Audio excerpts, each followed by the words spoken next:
നല്ല റൂമുകൾ, വീടുകൾ, അതുപോലെ തന്നെ എല്ലാ സൗകര്യങ്ങളും, അണിയാൻ നല്ല വസ്ത്രങ്ങൾ, നല്ല ജോലി, ജീവിതത്തിൽ ഈ ഒരുപാട് അനുഗ്രഹങ്ങൾ മനുഷ്യൻ ആസ്വദിക്കുന്നുണ്ട്. പക്ഷേ റബ്ബ് മനുഷ്യനോട് ആവശ്യപ്പെടുന്ന ഒരേ ഒരു വിഷയം, ആ വിഷയം ആർക്കും അംഗീകരിക്കാൻ പറ്റാവുന്നതാണ്: റബ്ബിനെ ആരാധിക്കുക. തിന്മകളായ വിഷയങ്ങൾ ഏതുവോ മനുഷ്യൻ വെറുക്കുന്ന, മദ്യപിക്കരുതേ, വ്യഭിചരിക്കരുതേ, മോഷ്ടിക്കരുതേ, ഇന്നത് ചെയ്യരുതേ എന്ന് പറയുന്നത് ആരും ഇഷ്ടപ്പെടില്ല. അത് ചെയ്താൽ ചെയ്യുന്നവനോട് ആളുകൾക്ക് വെറുപ്പാണ്. അങ്ങനെയുള്ള കാര്യങ്ങളല്ലേ നിങ്ങളുടെ റബ്ബ്, നമ്മുടെ നാഥൻ, റഹ്മാനായ നാഥൻ നമ്മോട് വിലക്കിയിട്ടുള്ളൂ.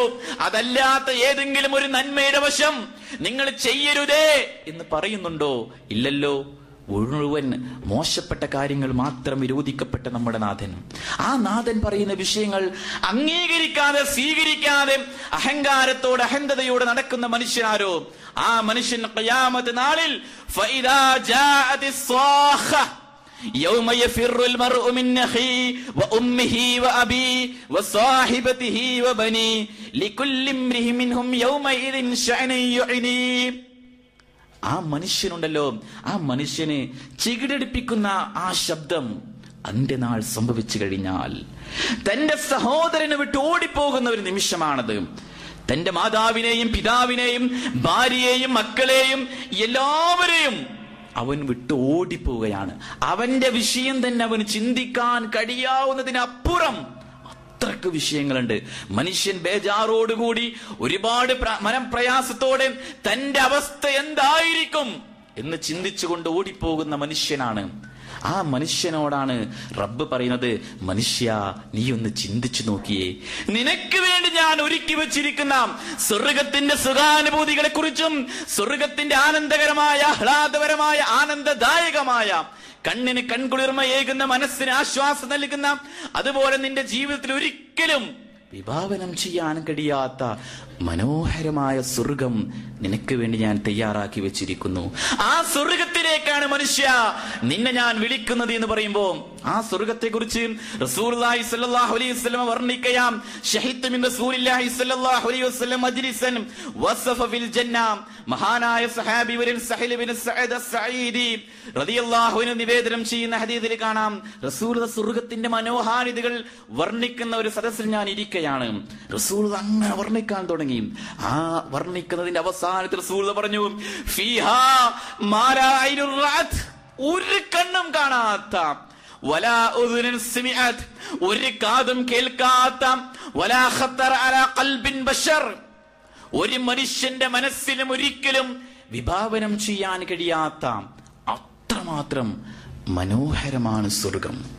ആ സ്വർഗത്തിലേക്കാണ് റബ്ബ് നമ്മെ വിളിക്കുന്നത്. ഒരിക്കലും നിലക്കാത്ത രീതിയിലുള്ള പ്രതിഫലങ്ങൾ. സ്വർഗത്തിലെ പുഴകളെ കുറിച്ച് വർണ്ണിച്ചു, അരുവികളെ കുറിച്ച് വർണ്ണിച്ചു, സ്വർഗത്തിൽ കൺകുളിർമയേകുന്ന ഒരുപാട് സൗകര്യങ്ങളെ കുറിച്ച് മനുഷ്യനോട് റബ്ബ് വർണ്ണിക്കുകയാണ്. എന്നാൽ അതിലേക്ക് എത്തിപ്പെടാൻ എന്ത് വേണം? ഈ അൽമനാർ ഖുർആൻ സ്റ്റഡി സെന്ററിൽ ഈ ദിനങ്ങളിൽ നമ്മൾ ക്ലാസ് കേൾക്കാൻ വരുന്നു. പക്ഷെ ഇവിടെ ഒരുപാട് പഠന സംരംഭങ്ങളുണ്ട്. ഖുർആൻ പഠിക്കാനുള്ള ഒരു നിമിഷം തന്റെ ജോലി കഴിഞ്ഞ് ബാക്കി വെച്ചാൽ ആ മനുഷ്യന് വേണ്ടി റഹ്മത്തിന്റെ മലക്കുകൾ പ്രാർത്ഥിക്കയാ, അള്ളാഹുവിന്റെ മാലാഖമാർ അവരെ വലയം ചെയ്യുകയാ, കാരുണ്യമിറങ്ങുകയാ. എത്ര നന്മയുടെ വശങ്ങൾ പ്രവാചകൻ സല്ലല്ലാഹു അലൈഹി വസല്ലമ പഠിപ്പിച്ചു തന്നു. അയ്യക്കും യുഹിബ്ബു അയ്യദു കുല്ല യൗമി ലാ ബുത്ഹാൻ ഔ ലിൽ അഖീഖ് ഫയഅതി ബിനാഖതൈനി ഖൗമൈൻ. റസൂൽ പറയുകയാം, ബുത്ഹാനിന്റെ താഴ്വാരങ്ങളിലോ അഖീഖിന്റെ താഴ്വാരങ്ങളിലോ അഹ്ലു സുഫക്കാരെ, നിങ്ങൾക്കൊരു ചുവന്ന ഒട്ടകം ലഭ്യമാകണമെന്ന് നിങ്ങളിൽ ആരെങ്കിലും ആഗ്രഹിക്കുന്നുണ്ടോ? അവർക്ക് ആകെ അത്ഭുതമായി. റസൂൽ പറയുകയാം, നിങ്ങൾ പാപങ്ങൾ ചെയ്യാതെയും കുടുംബബന്ധം ഛേദിക്കാതെയും നിങ്ങൾ ഒരു വിഷയം മാത്രം ശ്രദ്ധിച്ചാൽ മതി. എന്ത്? റസൂലുള്ളാഹി സ്വല്ലല്ലാഹു അലൈഹി വസല്ലം പറഞ്ഞു, അഫലാ യഅദു അഹദുകും ഇലൽ മസ്ജിദി ഫയഅലമു യഖറഉ ആയത മിൻ കിതാബില്ലാഹി അസ്സ വജൽ ഖൈറു ലഹു മിൻ നാഖതൈൻ. പള്ളിയിൽ ഇരുന്നു കൊണ്ട് വിശുദ്ധ ഖുർആന്റെ ഒരു ആയത്ത് നിങ്ങൾ ഓതിയാൽ അത് മുഖേന ചുവന്ന ഒരു ഒട്ടകം നിങ്ങൾക്ക് ലഭ്യമാണ്. 2 ആയത്തോതിയോ 2 ഒട്ടകം, 3 ആയത്തോതിയോ 3 ഒട്ടകം.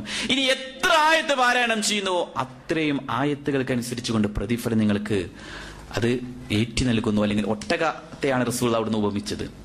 ഏറ്റവും വില കൂടി അറബികൾ കണ്ടിരുന്ന ആ സംഗതി റസൂലുള്ളാഹി സ്വല്ലല്ലാഹു അലൈഹി വസല്ലം ഉപമിച്ചു കൊടുക്കുകയാണ്. അവിടെ അവസാനിക്കുന്നില്ല. മനുഷ്യന്റെ മനസ്സിനോട് റസൂലുള്ളാഹി സ്വല്ലല്ലാഹു അലൈഹി വസല്ലം ചില പ്രാർത്ഥനകൾ പഠിപ്പിച്ചു. കാരണം മനസ്സ് എപ്പോഴും തെറ്റിപ്പോകും. അതുകൊണ്ട് എപ്പോഴും പ്രാർത്ഥിക്കണം. അല്ലാഹുമ്മ യാ മുഖല്ലിബൽ ഖുലൂബ് തബ്ബിത് ഖൽബി അലാ ദീനി. ഹൃദയങ്ങളെ മാറ്റിമറിക്കുന്ന ആദാ എന്റെ ഹൃദയത്തെ ഉറപ്പിച്ചു നിർത്തേണമേ. എന്നിട്ടോ ജീവിതത്തിൽ വളരെ കുറച്ച് ചെയ്യുന്ന പ്രവർത്തനം വളരെ കുറച്ചാണെങ്കിലും അത് എക്കാലഘട്ടങ്ങളിലും സ്ഥിരമായി കൊണ്ടുപോവുക. എന്തെങ്കിലും ഒരു രാത്രിയിൽ ഇരുന്ന് ഖുർആന് മുഴുവൻ അങ്ങ് ഓതി തീർക്കുക.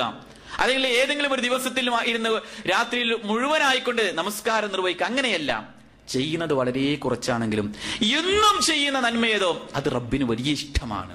അപ്പൊ നമ്മുടെ ജീവിതത്തിൽ നമുക്ക് ചെയ്യാൻ പറ്റാവുന്ന ഒരുപാട് അമൽ സ്വാലിഹാത്തുകളുണ്ട്. ദിക്റുകളും ദുആകളും പ്രാർത്ഥനകളും പ്രകീർത്തനങ്ങളും സ്തോത്രങ്ങളും ഉണ്ട്. തസ്ബീഹുകളും തഹ്ലീലുകളും തഹ്മീദുകളും നിരവധിയായി റസൂലുള്ളാഹി സ്വല്ലല്ലാഹു അലൈഹി വസല്ലം പഠിപ്പിച്ചു. ഒക്കെ നമുക്ക് പഠിക്കണം, എല്ലാം പഠിക്കണം. നമ്മുടെ ജീവിതത്തെ കൂടുതൽ മോടി പിടിപ്പിക്കുവാനും നാളേക്ക് വേണ്ടി ഒരുങ്ങാൻ മനുഷ്യന് കഴിയണമെന്നതാണ്. നോക്കൂ നിങ്ങൾ, റസൂലുള്ളാഹി സ്വല്ലല്ലാഹു അലൈഹി വസല്ലമയുടെ സദസ്സിൽ ഞങ്ങൾ ഇരിക്കവേ ബൈനമാ നഹ്നു നുസല്ലി മഅ റസൂലില്ലാഹി സ്വല്ലല്ലാഹു അലൈഹി വസല്ലം ഇദ് ഖാല റജുലുൽ ഖൗം, ഞങ്ങൾ റസൂലുള്ളാഹിയുടെ സവിധത്തിലിരിക്കെ ഒരു വ്യക്തി ഇങ്ങനെ ഉറക്കെ പറയുന്നു,